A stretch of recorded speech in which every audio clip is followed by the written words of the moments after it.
Hi, welcome. This is Shannon. So I've been working in my garden lately, and I've noticed this symbolism of pruning. I'm a pretty new gardener, and I'm learning how to take care of my fresh cut flowers and my tomato plants, with this idea of pruning so that you can send more energy to the flowers, to the blooms, or to the fruit. And I can't help but see how life is gently asking me and probably you to release anything that we don't need anymore. So I've been thinking about what that means to prune my own life. And it feels like this journey of becoming more aligned with your true self. It's not really about becoming anything new. It's about remembering who we are underneath everything that we were taught to be, and that took our energy away through the conditioning, the roles, and just all the ways that we've learned how to hold ourselves together just to belong. There comes a season when that starts to loosen and you begin to feel something underneath it all. This quiet knowing that there is more to you than the survival version you've been living. And to meet that more, you need space. Again, why it's so important to prune. I was clearing some of the basil that I had, put too many seeds together, and they didn't have enough room to breathe. And I started to pull out these little basil plants, and then I saved them so that I could put them in a place that had more space, and they just expanded. They were so happy. And I felt like I could breathe more deeply from doing that. And we need space to be able to breathe in our own life, because when life is so full and we're rushing and thinking and scrolling and doing, there is no room to hear ourselves. There's no breath.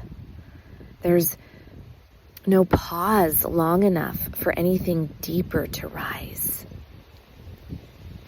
And I notice in myself, when I am in that pace, I live mostly in my head, tight, rushed, disconnected from my own body. But when I slow down, even slightly, something changes. It's like my breath deepens and my body softens, and I start to feel myself again. And it's not the version of me that learned how to perform life, but the one actually living it. And I think for a long time, many of us were taught to avoid this inner space, to stay busy enough that we don't have to feel what's inside, because feeling can be really uncomfortable. So we learn to push it away, to numb it, to keep moving. But those feelings don't disappear. They just stay in the background, quietly shaping everything. And what I've been learning is that when I finally slow down enough to feel them, something softens. It's a release that happens, a clearing, just like my little basil plants that could breathe more deeply. And underneath that, there is something very alive, something raw, something honest, something that actually knows what I care about, what I want, what I'm here to create. And I'll be honest, for a long time, I didn't trust that part of me. I didn't believe I was creative. I didn't believe I had anything especially unique to offer. And I held myself back in small ways that I didn't even fully see, especially around being seen, around trying things I might not be good at, singing, painting, gardening, even speaking sometimes. There was this quiet fear of doing it wrong, of not being good enough at all. And now I see that perfectionism, it's not truth. That's protection. It's a way of trying to stay safe from judgment or failure. But it also keeps us from living life. Because life doesn't move in perfection. It moves in experience, in trying, in failing, in beginning again, in playing and making mistakes, in learning and growing. And something has been shifting in me. The more I allow myself to be in process, to play, to try, to do, the more alive I feel. It's like something opens, like a current has come back online. And creativity stops feeling like something that I have to be good at and starts feeling like something I am part of. It is part of me, just like my breath. We are all creative spirits here to live life. So there's this strange tenderness in realizing that the only thing that really gets in our way is our own belief that we aren't allowed to be imperfect. And when that belief loosens, life starts to open again. You experience more curiosity, more play, more willingness, more of our true selves. And I want to share something that really brought this into my body recently. I sang in a concert. I joined a choir. And for the first time since probably 8th grade, I was in a singing group. And what moved me wasn't just the performance, although that was so magical and beautiful, but it was this sense of belonging. Like my voice mattered. It was the experience of my voice being one thread in something larger. No one voice was above another. It was collective. It was held, shared. It felt deeply human. Like something ancient in me remembered, this is what it feels like to be part of something. Not separate, not judged, not scared to share my voice, just present. And I left that experience feeling something very clear. This is the kind of life I want more of. Not isolated creation, not perfection, but shared expression. And lately, I can't ignore the bigger shift I feel around me, too. The sense that so many old systems built on pressure, hierarchy, and proving are loosening. Because so many of us are craving a deeper, more authentic connection.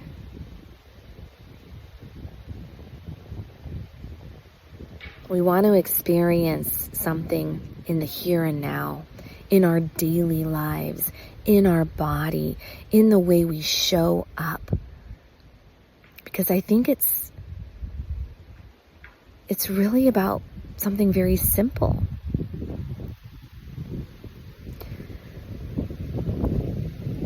And I think we can tune in to that simplicity with a question like, when is the last time you tried something you might not be good at?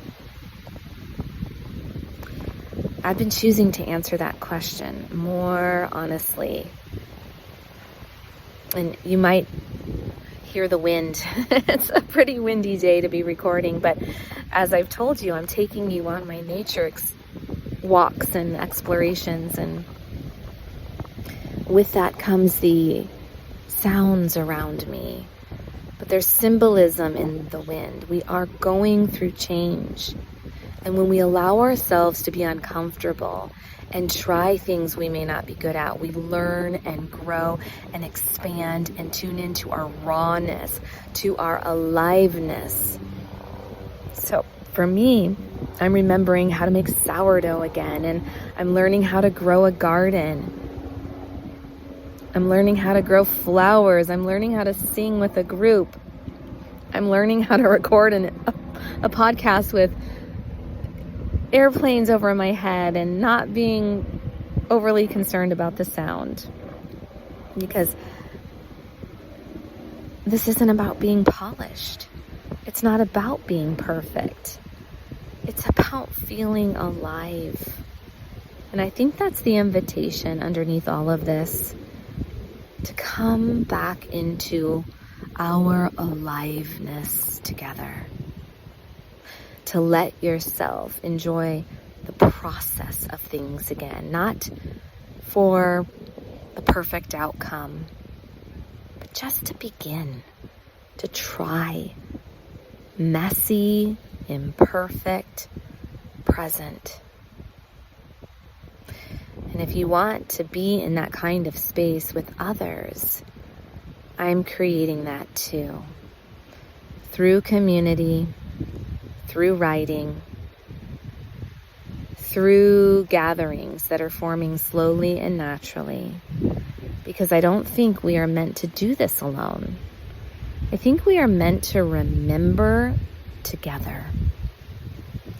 So wherever you are, whatever is waiting in you, start there and do it anyway. I'm here cheering you on. Thank you for being here with me on this windy day.